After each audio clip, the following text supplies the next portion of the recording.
Hello दोस्तों, नमस्कार। आप सबको मेरे चैनल पर हार्दिक स्वागत है। आप सबके बीच एक कहानी लेकर आए हैं। मृत्यु के बाद 13 दिनों तक अपने घर में रहती है एक आत्मा क्यों? आइए आप सबको बताते हैं। जिस तरह जीवन एक सत्य है, ठीक प्रत्येक व्यक्ति को ये भी भली भांति पता है कि मृत्यु भी एक ऐसा सत्य है जिसे कोई जितना मर्जी उठा दे, परंतु इसे बदला नहीं जा सकता। कहने का अर्थ है कि आप जिसने इस पृथ्वी पर जन्म लिया है उसे एक ना एक दिन अपने प्राणों की आहुति देनी पड़ती है।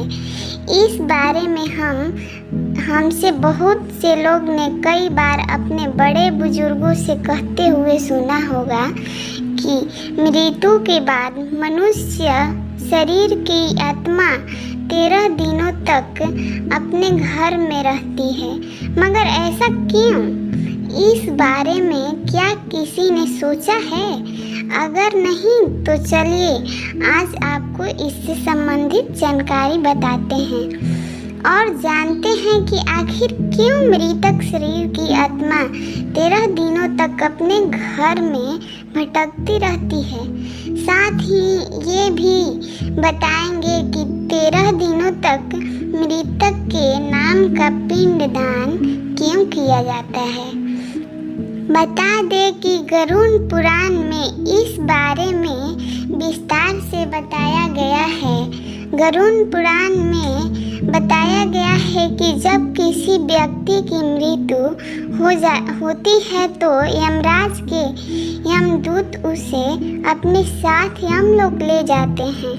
यहाँ उसके अच्छे और बुरे कर्मों का हिसाब होता है और फिर 24 घंटे के अंदर यमदूत उस प्राणी की आत्मा को वापसी घर छोड़ जाते हैं।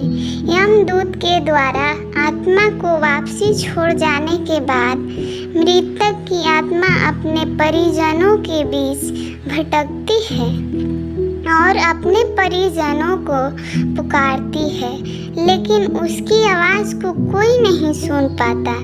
यह देखकर मृतक व्यक्ति की आत्मा बेचैन हो जाती है और जोर जोर से चिल्लाने लगती है। इसके बाद आत्मा अपने शरीर के अंदर प्रवेश करने की कोशिश करती है, लेकिन यमदूत के पास बंदी होने के कारण वह मृत शरीर में प्रवेश नहीं कर पाता। इसके अलावा गरुड़ पुराण की माने तो जब यमदूत आत्मा को उसके परिजनों के पास छोड़ जाते हैं तो उस समय उस आत्मा में इतना बल नहीं होता कि वो यमलोक की यात्रा तय कर पाए।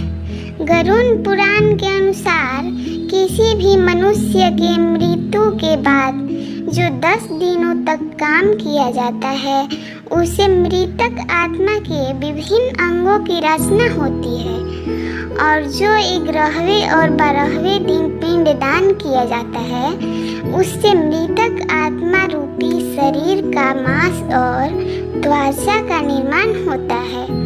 और जब 13वें दिन 13वीं की जाती है तो उस दिन मृतक के नाम का पिंडदान किया जाता है।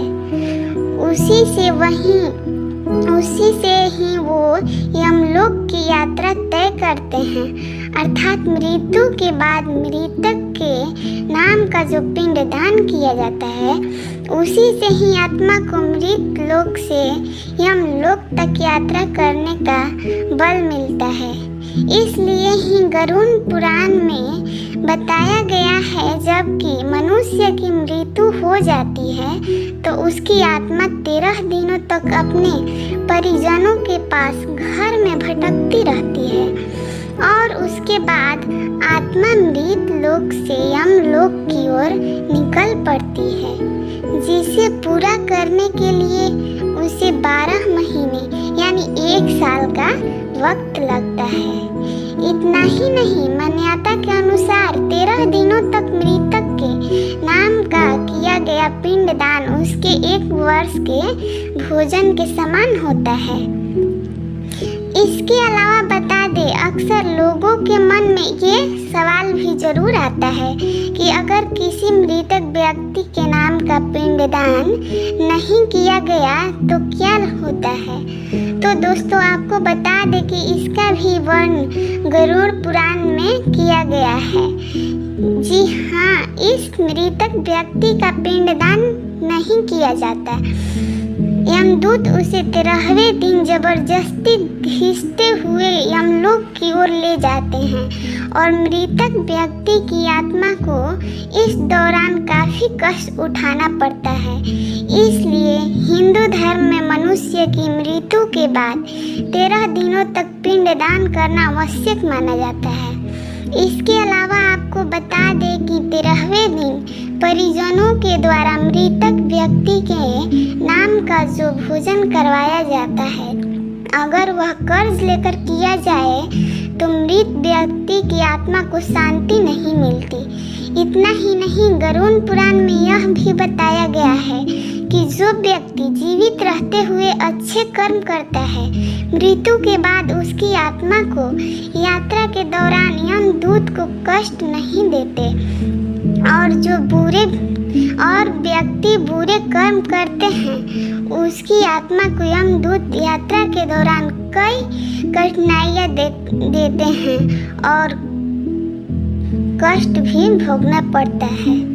दोस्तों, मेरा कहानी कैसा लगा आप ज़रूर कमेंट में बताएं। प्लीज़ मेरे चैनल को सब्सक्राइब करें, लाइक करें, सपोर्ट करें दोस्तों।